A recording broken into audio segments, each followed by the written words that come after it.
Hi everyone, this is Killshot99Dead, and this is The Passage, Episode 4, live fan reactions. Another solid episode. I'm reeled in. I'm liking what went on tonight. Before I get too far into it, I want to say thank you to each and every one of you. I know many of you were at the countdown. If you guys are wondering, the countdown was on the 99 Army page. So if you're tuning in for the reaction, make sure you subscribe to 99 Gaming, 99 Dead, and 99 Army so you don't miss a stream. I see a few people checking in a little bit late. Do want to throw it out there and just ask each and every one of you who are present tonight, what were your thoughts on tonight's episode? If you had to pick one thing in tonight's episode that either shocked you, I guess surprised you, there are no spoilers out there, but what was it about tonight's episode that really had you either scratching your head or you're pretty excited about going forward? I've got 3 or 4 things written down, so I'm going to jump into that in 1 second, but I do want to call on a few of you and get your comments, get your thoughts included in this video. So let's see what you got. Let's see what the reactions were tonight. Liz Burnett said Amy strength. Amy kind of running. You can see she's getting a little bit of her mojo when she ran from the treehouse over to what's the God, I don't even know the guy's name. I'm gonna have to look him up. The guy that doesn't like Brad. How about that? Is it Richards? Is that what his name is? I'm gonna get all the names down. Kimberly M says, I loved Anthony's story. I liked Anthony's story. Is it Zach? Okay, got it. Saved by the Bell. The Doctor and the Blood.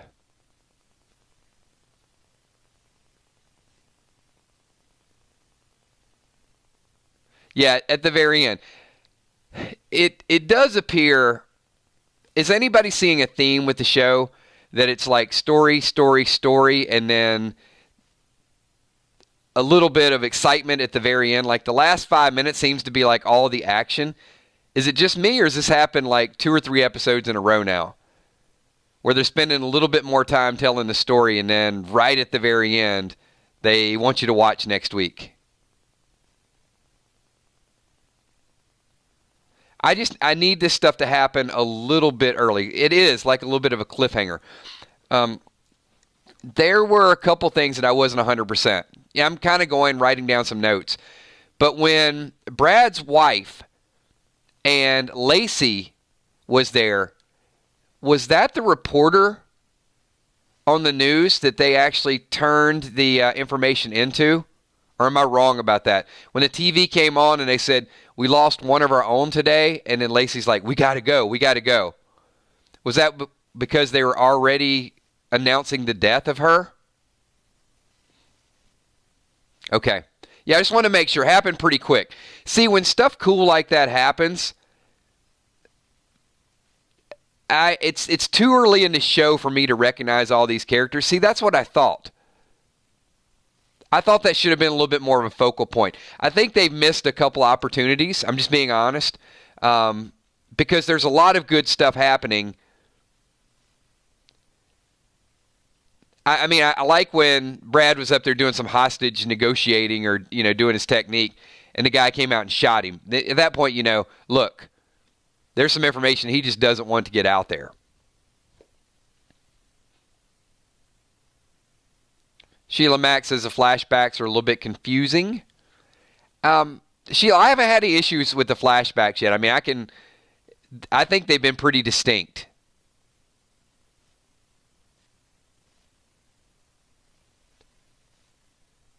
I mean, at least for me, most of the flashbacks have been pretty straightforward.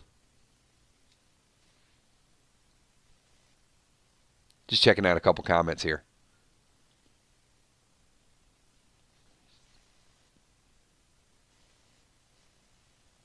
Yeah, you're right, Creepy. They're willing to kill to keep the secret. So I'm going to, do what we do after every episode. I got to get a scoring on this.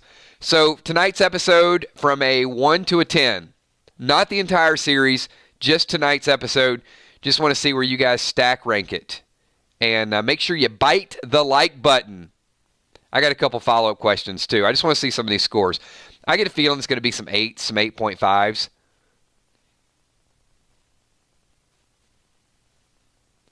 I think as they continue to tell a story, the scores are going to be average.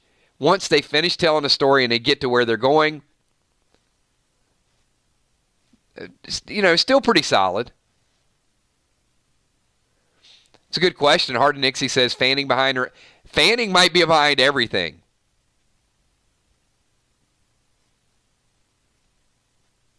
Okay, good stuff. Good stuff. I'm going to give it an 8.6. How about that? So,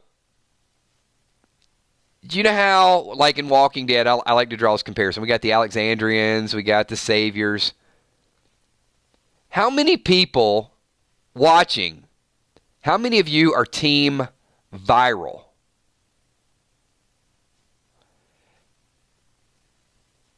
And how many are not? How many of you think that you're really going to be following these virals a little bit more closely? Or that you're gravitating a little bit more toward them than the people that are not?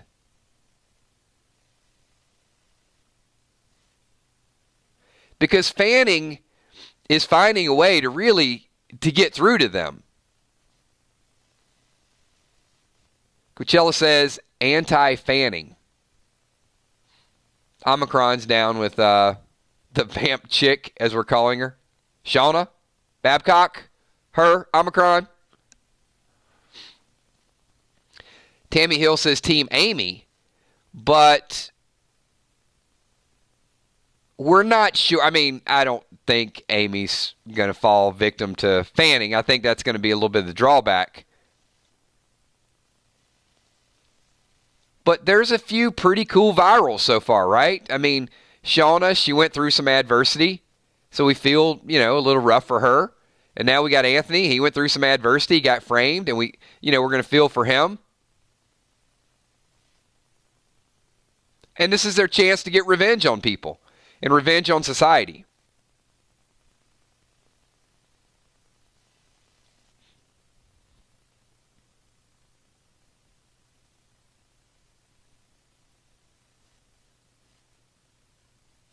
Yep. So what's tough about this is we don't have that defined enemy. I guess Fanning, we have it in Fanning.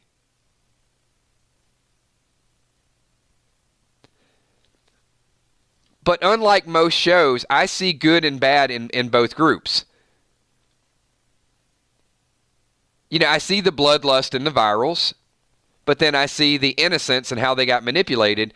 And then on the human side of it, I see that you feel like, okay, they got to do what they got to do. But then I see the coldness that they're willing to sacrifice anybody in order to do it. So this draws I'm going to go super, super philosophical on everybody.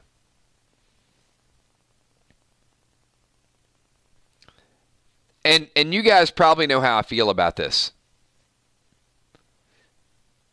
Is one life more important than another?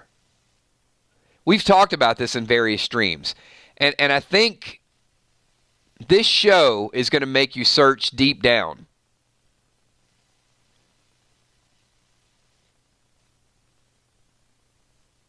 And at what point do you draw the line? Is one life worth 10 lives? Is one life worth saving 100 people?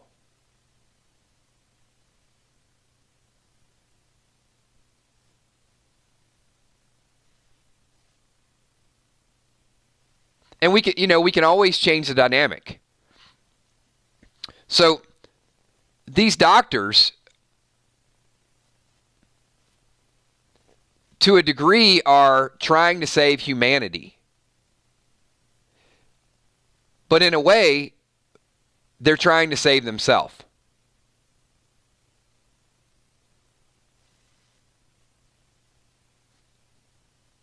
It is a hard decision, right, Willani? So I'm going to take it even a step further.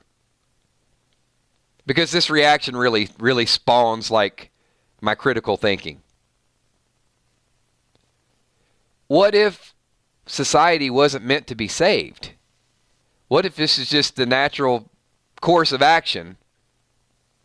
What makes the doctors right? I guess the doctors and the scientists figure they have to do what they have to do. But where do you draw the line? And that's what this show means to me at this point. It's got me thinking. The people that are sacrificing, look, they're willing to sacrifice Shauna. They're willing to sacrifice Anthony. Willing to sacrifice Amy.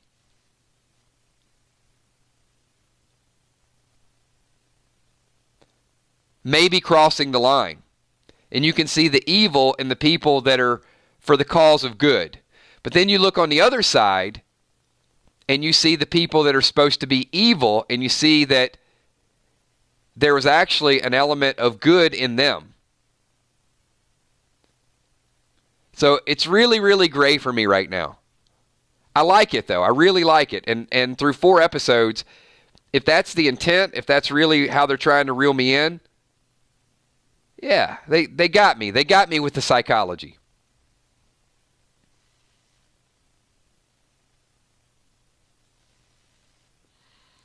And, Heart of Nixie, it's a good point. Only if giving up freely and fully informed. So these people were not fully informed. We know that.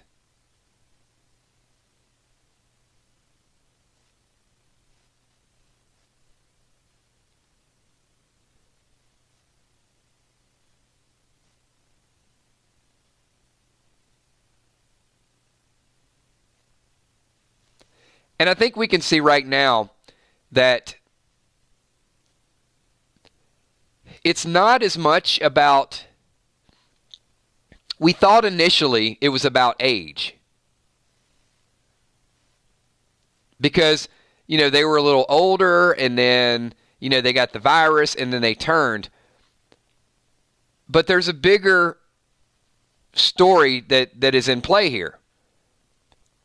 It doesn't appear to have anything to do with the body type or the chemistry or the cells. It has to do with whether or not you're willing to be broken down by Fanning. And once again, this is a bit of a paradox as well, because Amy seems to be the person who can turn around and say, no, I want you to go away at this point. Whereas the others, they're reliving these nightmares that I guess they've experienced more in life, that Fanning has a little bit more to sort of torture and manipulate to sort of get them to give in.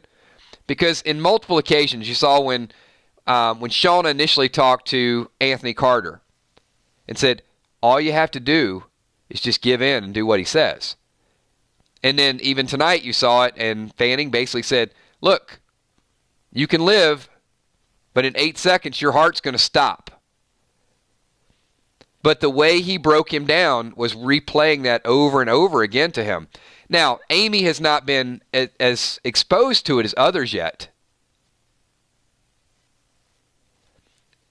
And there could be something that ultimately gets her. I mean, Brad seems to be the only person that she cares about, so something would have to happen to Brad. Fanning would have to get control of him somehow. But until that happens, and look, maybe I'm a step ahead. Maybe that's season 3, season 4.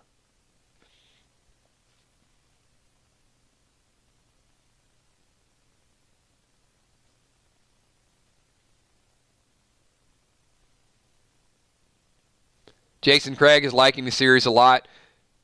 Yeah, Viola, I think you got a good point. Amy's young, does not have a lot of life experience. So there's not... Fanning doesn't really have a whole lot to attack. I mean, I guess we could see some flashbacks of her mom. How many people think that Fanning will try to manipulate her through a history with her mom?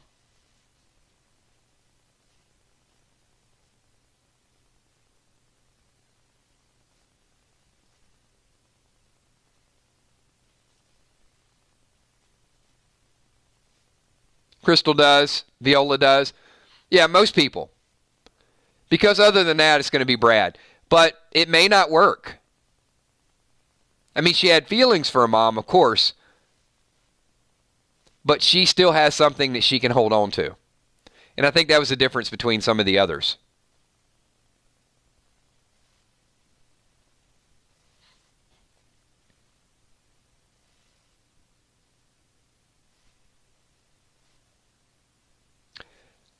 I have not read the book, so I got to tell you, I'm pretty excited to see how this is all going to play out once they start breaking out, once they're on the run.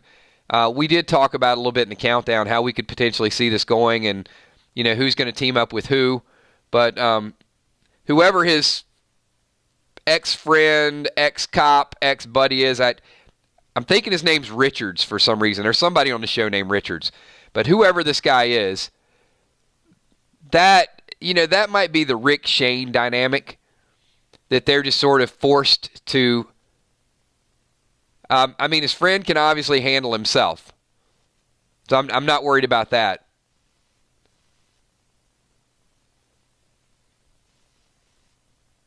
But Brad is at a disadvantage. Brad's weakness is always going to be Amy.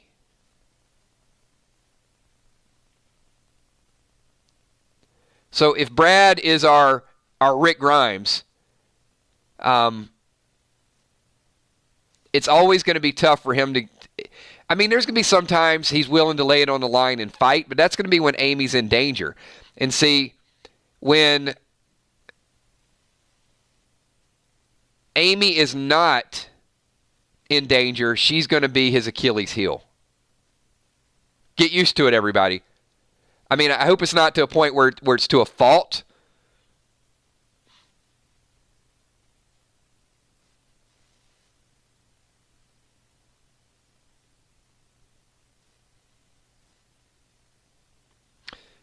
So Forrest Gump says, who thinks that the doctors are underestimating Fanning? Oh, I think they already have. Because they had no clue he was manipulating their blood and their molecules and their body temperature. He's doing all that. Even Sykes said, that's not possible. She couldn't believe it was happening.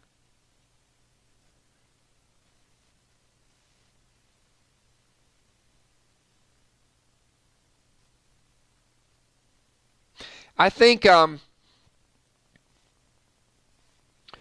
Sykes comes from a pretty good place, but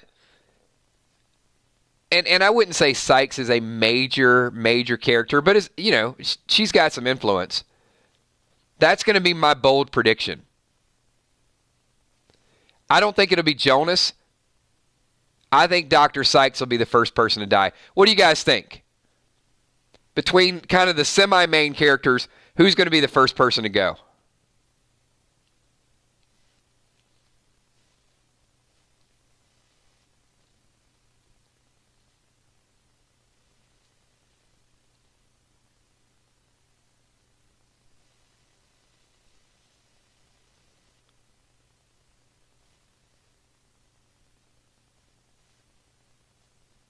Liz thinks Jonas. Yeah, female Dr. Sykes. Robin. Yeah, I think she's going to be the one to go.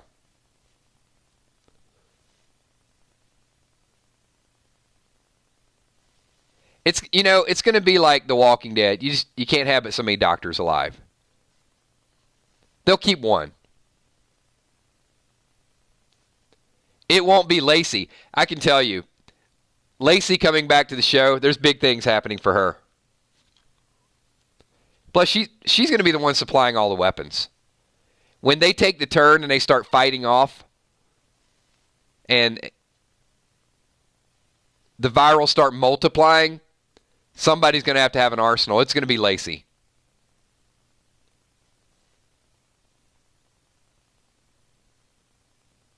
I want to remember these streams because we're going to go back to season 1.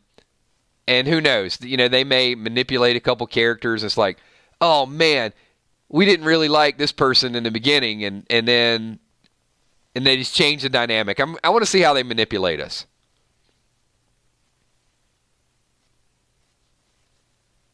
All right, one more question before we wind it down because we're running up on 20 minutes.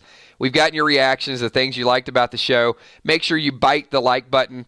So at this point, I just need to know, you got Jonas, you got Richards, you got Brad, you got Amy, you got Lacey. Who's your favorite character? I need you to only pick one. So I want to see just who people are gravitating. I think it's going to be split a lot between Brad and Amy at this point. But just want to see where we stand with the audience.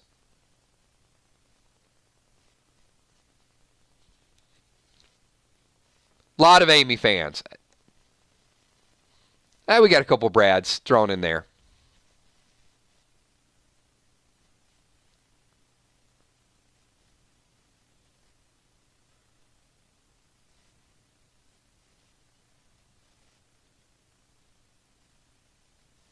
All right. Good stuff. Good stuff, everybody. All right. Hey, thanks, everybody. Appreciate everybody being here, getting your reaction included in this video. This is The Passage, Season 1, Episode 4, our fan reaction live video. Tomorrow night, we are going to be talking about some Walking Dead events that went down.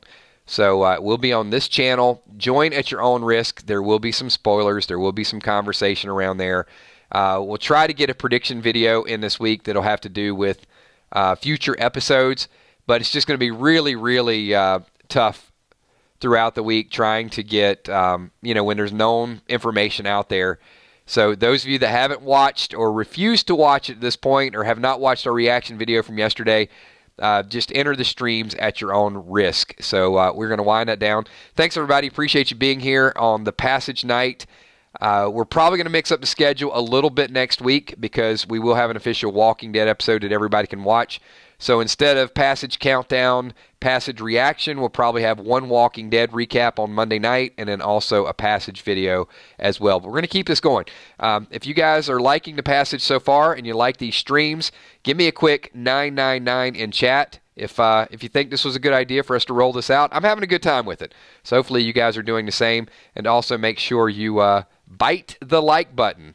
And we're going to leave it at that. I'll give everybody some shout-outs on the way out the door. And then I will catch you guys all tomorrow night. So thanks, Sheila, Diane, Forrest Gump, Mitch Puddin, Coachella, Viola. Awesome. Samantha Coombs, Heart of Nixie, Northside Queen. Moderators, Emmy, Steph, Tommy, Kells, Omicron, Amy Ferrero, Liz Burnett, Alan Arthur, Walani. I'm liking this. Tammy Hill, I like that the show has a pretty good following at this point. And we can strengthen it. Robin Vance, Maggie B., thank you so much. Good to see the Army is alive and well with the Passage. Leanne Gash, thanks for being here. Chris Rainig, JB, B. We got a ton of people going to be watching the playback. Lakeisha, thank you so much. Hey, appreciate you being here. If you missed a little bit, catch the playback, everybody. Phyllis, 9654. Hippo in the house. Go back and watch the first 3 episodes as well, my man. I think you'll like it. All right, if I miss you in a shout-out, be here tomorrow night at 9:30. We're going to do a little bit of Walking Dead. Whew. Don't want to spoil it tonight, but if you have not seen Episode 9 and you're waiting till Sunday, good luck, because it is awesome, awesome, awesome. Thanks, everybody. I'll talk to you tomorrow night at 9:30. Peace.